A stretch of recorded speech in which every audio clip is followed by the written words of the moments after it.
y haré de ti una nación grande, y te bendeciré y engrandeceré tu nombre, y serás bendición. He aquí la quinta que estuvimos tratando la semana pasada. Bendeciré a los que te bendijeren. La sexta, y a los que te maldijeren maldeciré, y serán benditas en ti todas las familias de la tierra. Ahí tienen las 7 promesas. La que corresponde hoy trata de maldecir, ¿no es cierto? Escuche bien. Si ser bendecidos es estar cerca de Dios, pues ¿qué ustedes creen que sea todo lo contrario? Maldecido es una persona que se encuentra lejos de Dios. Claro que la maldición resulta de la separación de Dios, que es fuente de bendición. Ya lo hemos establecido aquí. No hay bendición si uno no está cerca de Dios. El mismo Señor lo dice en Isaías 57, 21. Mire con qué claridad expresa. No hay paz, dijo Dios, para los impíos. Eso lo dice Isaías 57, 21. No hay paz, dijo Dios, para los impíos. Un impío es alguien falto de fe o carente de piedad. En otras palabras, un incrédulo. Son aquellos que se adaptan y contentan en vivir sin Dios. Hacen caso omiso a sus mandamientos. Lejos está de sus corazones y mentes el procurar hacer la voluntad de Dios. Por eso maldito se aplica a los que están fuera de las bendiciones de la gracia de Dios a causa del pecado.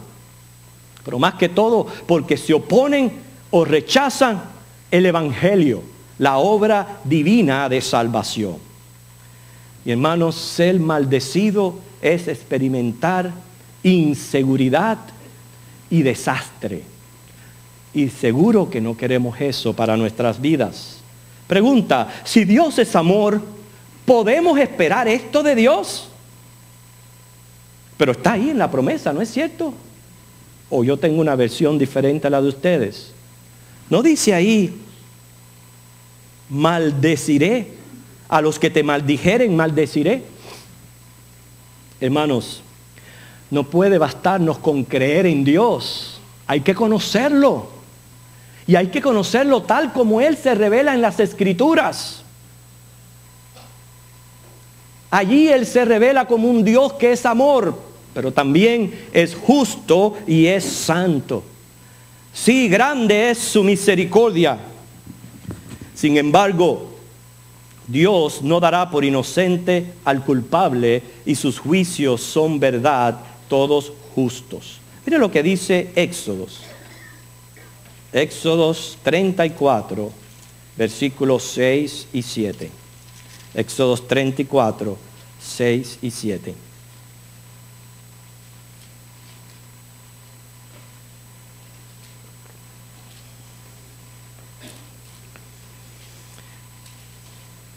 Y pasando Jehová por delante de él, proclamó: Jehová, Jehová, fuerte, misericordioso y piadoso, tardo para la ira y grande en misericordia y verdad, que guarda misericordia a millares, que perdona la iniquidad, la rebelión y el pecado, y que de ningún modo tendrá por inocente al malvado, que visita la iniquidad de los padres sobre los hijos y sobre los hijos de los hijos hasta la tercera y cuarta generación.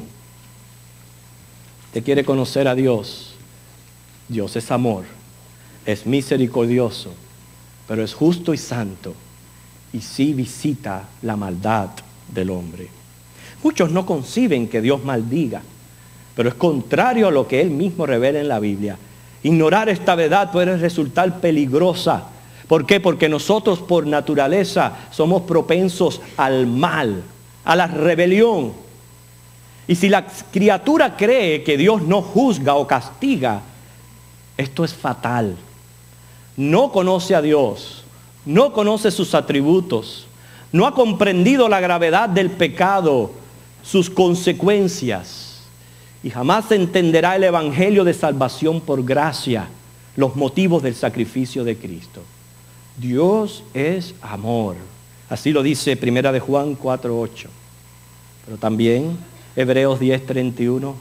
Horrenda cosa es caer en manos del Dios vivo. Dios ama al pecador, pero aborrece su pecado.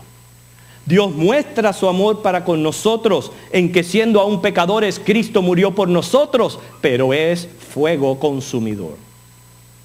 Y hermanos, no podemos esperar que Dios cumpla las promesas de bendición y pase por alto las de maldición. Ahora, ¿quiere Dios maldecir al hombre? No.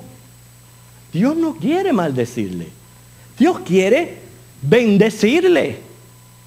Pero a causa del pecado, el mismo hombre provoca ira y es maldecido. Dice el Salmo 109:17. Amó la maldición y ésta le sobrevino y no quiso bendición y ella se alejó de él.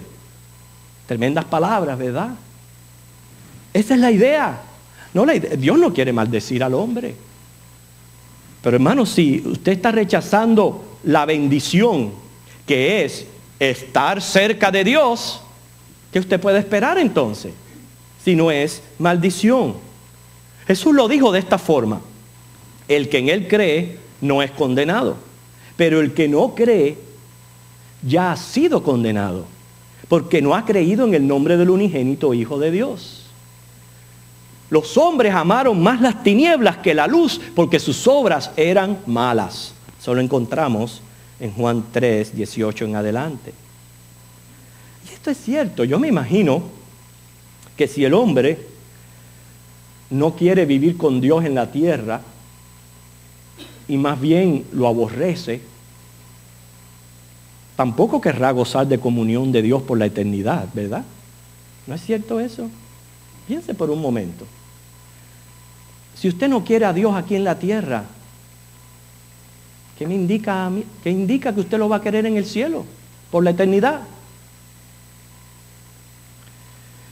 Maldecir es un enunciado divino. Fíjese, un enunciado divino.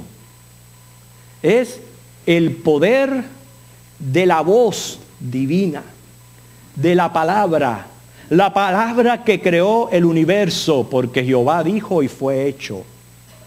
Dice Hebreos 11:3, por la fe entendemos haber sido constituido el universo por la palabra de Dios, de modo que lo que se ve fue hecho de lo que no se veía.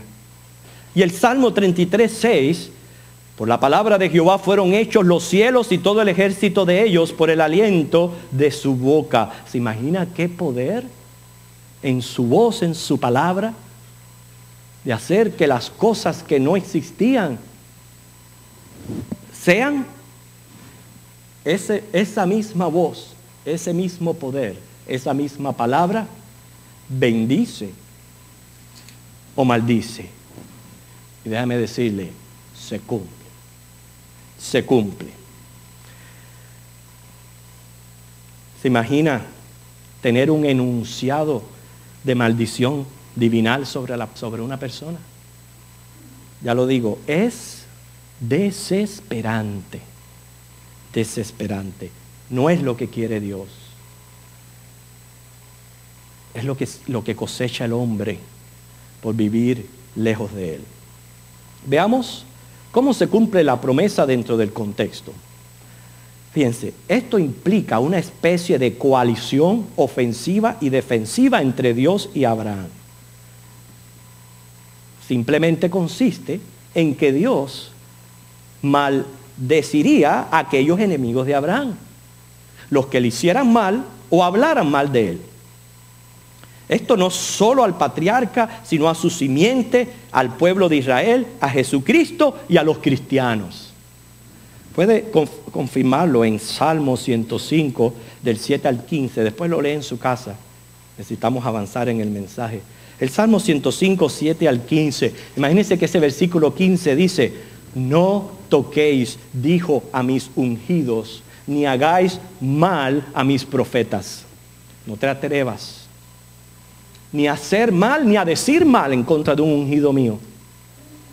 No te atrevas. Génesis no dice mucho acerca de cómo se cumplió esta promesa directamente en la vida del patriarca. El capítulo 14 narra, sin embargo, la liberación de su sobrino Lot. Cómo Abraham salió victorioso y le libró y rescató todo el botín capturado por varios reyes. Después, en un encuentro con Melquisedec, este dijo: bendito sea el Dios Altísimo que entregó tus enemigos en tu mano.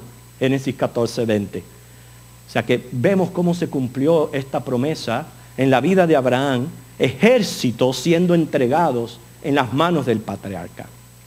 Hermanos, este patrón se ha podido apreciar a través de la historia, sobre todo en aquellos países enemigos de Israel. Les pongo un ejemplo. Y en ningún momento pretendo ofender a ningún cubano presente. Más que todo porque yo soy cubano. Simplemente quiero mostrar una verdad histórica que tiene mucho que ver con esto que estamos mencionando aquí. Yo no sé cuántos de ustedes han visto esta película. Se llama El viaje de los malditos.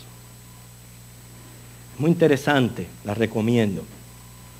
Ganó un Oscar en el 1977 y además 3 nominaciones. Fue dirigida por Stuart Rosenberg y cuenta la increíble historia del barco que avergonzó el mundo. Es basada en un hecho real ocurrido en el 1939. 937 judíos alemanes parten del puerto de Hamburgo, Alemania. Noten que no dije Hamburgue. No sé que tengan hambre. No es Hamburgue. Es Hamburgo. Y iban con destino a La Habana, Cuba. Allí les aseguraban un refugio seguro, lejos del horror nazi. Estaban emocionados, ilusionados al vislumbrar sus nuevas vidas en la isla, ya que muchos se iban a reunificar con familiares residiendo en la misma. Para sorpresa de todos, al llegar al puerto cubano, las autoridades no le permitieron desembarcar. Todo el viaje resultó ser un plan propagandista nazi. Trataron por todos los medios de negociar, pero sin resultado alguno. Tuvieron que abandonar el puerto. Tampoco el presidente Roosevelt les permitió abordar las costas floridianas por temor a provocar conflictos con Alemania. Quiere decir, la única alternativa era regresar a Alemania, donde les esperaban los campos de concentración. Algunos trataron de sublevarse contra el capitán y su tripulación para tomar dominio del barco. También le hacen llegar un documento firmado por cientos de personas amenazando con tirarse al agua antes de volver a Alemania. El capitán, entonces, poniendo en riesgo su propia familia, decide encallar el barco y llevar las personas clandestinamente a las costas de Inglaterra y luego incendiar el barco para despistar a los alemanes. Cuando reciben un telegrama que Inglaterra y otras naciones europeas como Holanda, etc., iban a recibir a los viajeros. Esta noticia resultó una bendición, un alivio, pues apenas les quedaban recursos para sobrevivir. Y así sucedió. Sin embargo, más de 600 de estas personas terminaron en campos de concentración cuando estalló la Segunda Guerra Mundial y muchos perdieron la vida. Todo esto ocurrió durante el gobierno de Batista. Años más tarde estalló la Revolución Cubana obligando a los mismos cubanos a procurar refugio en varias partes del mundo. En 1948, cuando Israel se legalizó como Estado, Cuba fue una de las naciones que se opuso. Y demás está decir qué ha pasado en Cuba por los últimos 70 años. ¿Por qué? El que maldice al pueblo de Israel recibe maldición. También esto haya su cumplimiento en Cristo. Como quisiera haber tenido más tiempo para enfocar este punto más amplio. Pero esta es la idea. La idea es, nuestro plan de salvación era eterno, soberano, antes inclusive de la fundación del mundo, como dice Primera de Pedro 1:20. O sea, nadie iba a impedir que Jesucristo muriera en la cruz. Sin embargo, al pueblo de Israel se les responsabiliza por prender, por matar y por crucificar al Señor Jesús, según Hechos 4, del 24 al 38. Qué increíble que estos judíos, que eran receptores de esta promesa de Abraham, también cayera sobre ellos la maldición. ¿Por qué? Porque se reunieron y gritaron: que su sangre caiga sobre nuestras cabezas y sobre nuestros hijos. Exclamaron ante Pilato, Mateo 27:25. 40 años más tarde, ya estaban sufriendo el asedio de los romanos. Sitiaron la ciudad, quemaron el templo, mataron a muchos y otros fueron esparcidos por todo el mundo, perdiendo su identidad nacional e iniciándose un periodo de largo sufrimiento. Hermanos, esto es serio. Todo imperio, nación, dictador que ha maldecido al pueblo de Dios ha terminado horrendamente mal. Todo aquel que se atreve a desafiar al Todopoderoso no termina bien. Hablando de barco, usted sabe lo que sucedió con el Titanic. El que lo construyó dijo: este barco es tan fuerte que ni el mismo Dios lo va a poder hundir. Eso lo dijo. Desafió al Todopoderoso. Hermanos, yo no quiero dar detalles. Y si yo menciono esto, es simplemente para que aprendamos una tremenda lección. Muchos de nosotros, como iglesia, experimentamos de primera mano esta verdad. Y usted lo sabe, que experimentamos de primera mano esta verdad. Humillados y todo lo que pasamos. Llegó el día que Dios hizo justicia. Yo no me alegré cuando esto pasó. Pero lo que me abrumó fue un sentir tan profundo de temor y reverencia ante el Altísimo, que enaltece y humilla. Para que nos humillemos, no vaya a ser que lo mismo ocurra con nosotros. Al que te maldijere, maldeciré. ¿Cómo estamos implicados nosotros en la promesa? Recuerde que la promesa implica una especie de coalición ofensiva y defensiva entre Dios y su pueblo. Toda esta idea general podemos llevarla ahora al plano personal. ¿No es cierto que hay veces surgen enemigos hasta de gratis? Gente que nos amedrantan, difaman, coaccionan, chantajean, amenazan, nos pisotean, nos hacen sentir inútiles, menos válidos. Pero hermanos, Dios es con nosotros. Tenemos un enemigo común que es cruel, es el diablo y sus potestades. Pero si Dios es por nosotros, ¿quién contra nosotros? Satanás ya ha sido vencido por Cristo, porque dice Primera de Juan 4:4 que mayor es el que está en nosotros que el que está en el mundo. Pero lo que es cierto es que lo que le hagan a los hijos de Dios, sea bueno o sea malo, es como si se lo hicieran al mismo Dios. En otras palabras, el que bendiga a los hijos de Dios es bendecido. El que maldiga a los hijos de Dios es maldecido. Pero ahora resulta una pregunta interesante. ¿Qué pasa con un hijo de Dios que debe de estar bajo bendición, que maldice al prójimo?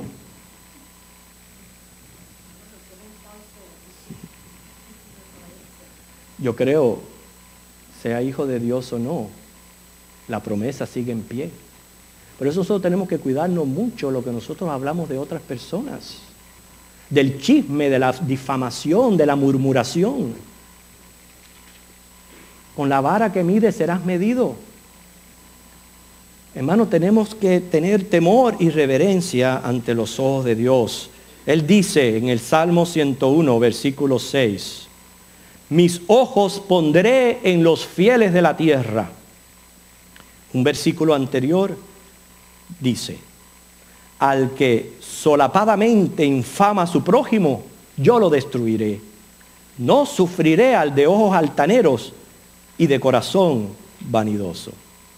Por eso, ¿por qué no todas las personas gozan de esta protección? Muy fácil. Porque no alzan sus ojos al cielo. No ponen su vista en Dios. Son criaturas que se desentienden del Creador, fían en sus propias fuerzas, en su propia prudencia, en sus recursos. Van a la guerra, pero con sus propias armas.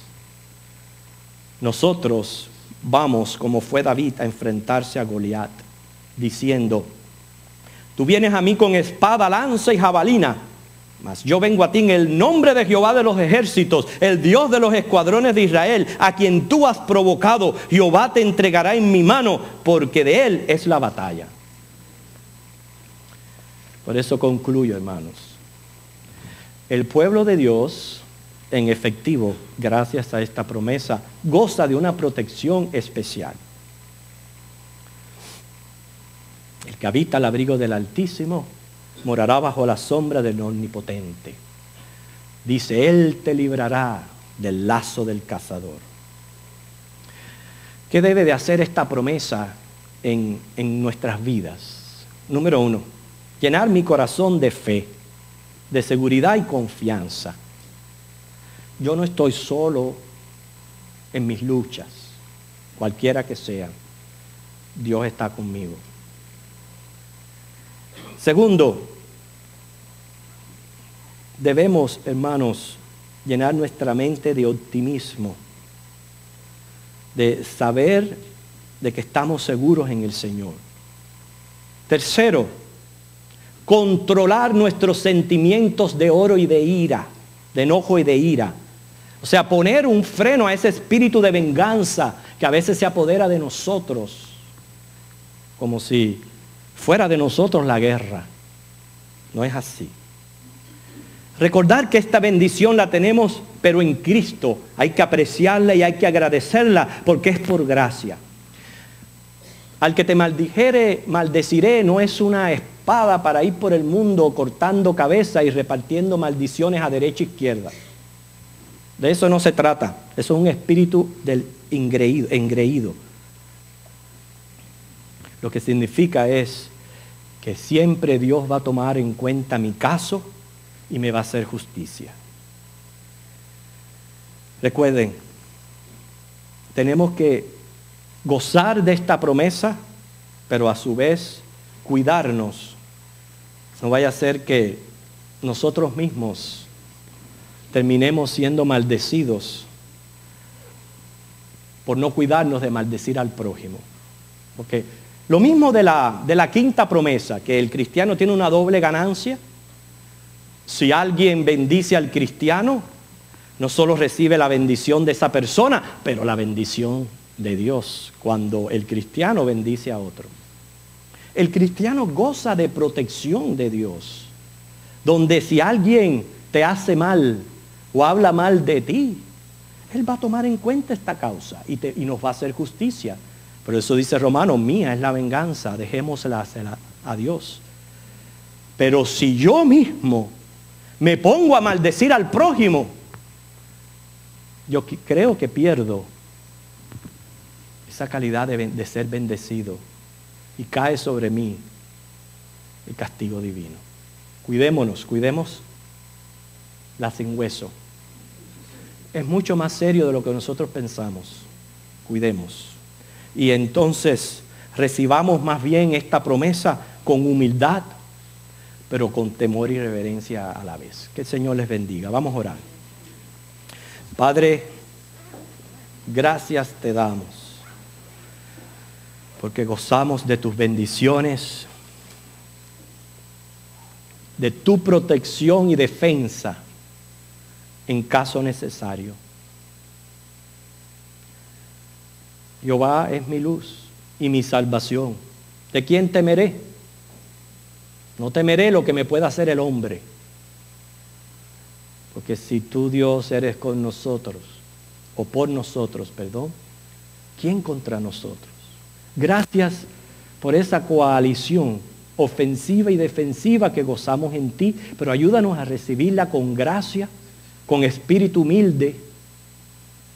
Protégenos y cuídanos de no ser nosotros los que caigamos en maldecir a otras personas. Gracias por lo que nos enseñas. Pedimos tu bendición en Cristo. Amén.